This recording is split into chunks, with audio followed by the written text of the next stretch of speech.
নমস্কার বন্ধুরা, জ্যোৎস্না রীতিকথায় একটি নতুন পর্বে তোমাদের সকলকে স্বাগত জানাই।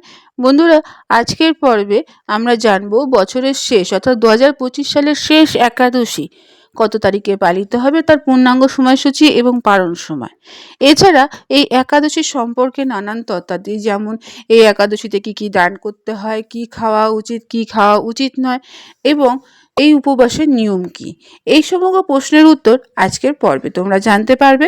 তাই স্কিপ না করে পুরো পর্বটি দেখো এবং পাশে ভালো লাগলে সবার কাছে শেয়ার করে দেবে এবং পরবর্তী ভিডিও পাওয়ার জন্য পাশের বেল আইকনটি অবশ্যই প্রেস করে রাখবে। তাহলে চলো আজকের পর্বটি শুরু করা যাক। বন্ধুরা, সনাতন ধর্মে একাদশী তিথির বিশেষ তাৎপর্য রয়েছে। এই বিশেষ উপলক্ষে বিশ্ব ব্রহ্মাণ্ডের রক্ষক ভগবান বিষ্ণু এবং দেবী লক্ষ্মীর পুজো করা হয়। উপবাসও পালন করা হয়। ধর্মীয় বিশ্বাস অনুসারে পৌষপুত্রদা একাদশীর উপবাস নির্ধারিত পদ্ধতিতে পালন করলে ভক্ত সকল ঝামেলা থেকে মুক্ত পান এবং সুখ সমৃদ্ধি বৃদ্ধি পায়।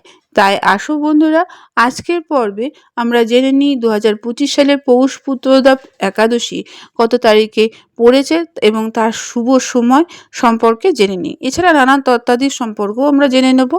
বন্ধুরা, বৈদিক পঞ্জিকা অনুসারে পৌষ মাসের শুক্লপক্ষের একাদশী তিথি পৌষপুত্রদা একাদশী আগামী 30শে ডিসেম্বর সকাল 7টা 50 শুরু হবে এবং এই তিথিটি 31শে ডিসেম্বর ভোর 5টায় শেষ হবে। অতএব পৌষপুত্রদা একাদশীর উপবাস 30শে ডিসেম্বর পালন করা হবে এবং 31শে ডিসেম্বর উপবাস ভাঙা হবে। বন্ধুরা, পৌষপুত্রদার একাদশী ব্রত 2025 সালে পালন তারিখ থাকছে 31শে ডিসেম্বর দুপুর 1টা 29 থেকে 3টে 33 পর্যন্ত। একাদশী উপবাস ভঙ্গ করা হয় পরের দিন অর্থাৎ দ্বাদশী তিথিতে। কিন্তু এবার যেহেতু একাদশী তিথিটি শেষ হচ্ছে ভোর 5টার সময়, সেই জন্য ওই দিনই একাদশী উপবাস ভাঙার শুভ সময় থাকছে। বন্ধুরা, পৌষপুত্রদা একাদশী তিথিতে অনেকে অনেক কিছু দান করে থাকে, কিন্তু কোন জিনিসগুলো তোমরা দান করবে তা এবার তোমরা জেনে নাও। সনাতন ধর্মে একাদশীর তিথিতে দান করা বিশেষ গুরুত্ব রয়েছে। ধর্মীয় বিশ্বাস অনুসারে একাদশীর দিন হলুদ ফল, শস্য, টাকা, পোশাক দান করলে আর্থিক লাভের সম্ভাবনা হয় এবং সুখ সমৃদ্ধি বৃদ্ধি পায়। এছাড়া ভক্ত জীবনে কোনো অভাবের সম্মুখীন হতে হয় না। বন্ধুরা, একাদশী তিথিতে কিছু নিয়ম নিষ্ঠাও আছে, কি খাওয়া যাবে, কি খাওয়া যাবে না, সেই সম্পর্কে অনেকের মনেই দ্বন্দ্ব থাকে। তাই বন্ধুরা, এই উপবাস যারা করবে, উপবাসের পদ্ধতি জানা দরকার। অর্থাৎ এই উপবাসে কি খাওয়া উচিত।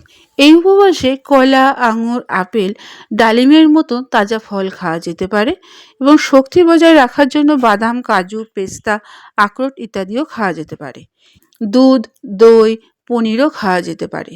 উপবাসের সময় বাজরার আটা বা সাবু দিয়ে তৈরি জিনিস খেতে পারো।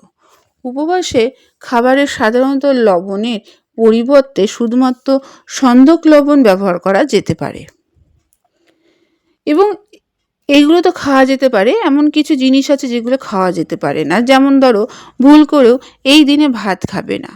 পেঁয়াজ, রসুন, মাছ, মাংস, অ্যালকোহল এই একাদশী তিথিতে খাওয়া যাবে না, এগুলো থেকে দূরে থাকবে। উপবাসের সময় মধু বা সুপারি খাওয়া নিষিদ্ধ। বাইরের প্যাকেট জাতীয় খাবার, হোটেলের খাবার এগুলো খাওয়া যাবে না, এগুলো থেকে একটু এড়িয়ে থাকবে। একাদশী ব্রত সাধারণত খুব নিষ্ঠার সঙ্গে পালন করতে হয়। উপবাসের আগের দিন সম্পূর্ণ ব্রহ্মচর্য পালন করতে হয়। কারোর উপর রাগ করা যাবে না, নিজের রাগকে নিয়ন্ত্রণ করতে হবে। একাদশীর দিন তুলসী পাতা ছেঁড়া যাবে না।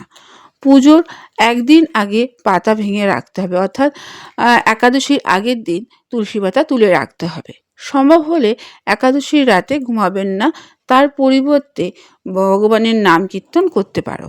এইভাবে একাদশীর ব্রত পালন করতে হবে এবং সামনে পৌষপুত্রদা একাদশী আসছে, তোমরা পারলে চেষ্টা করো এই উপবাসটি করার।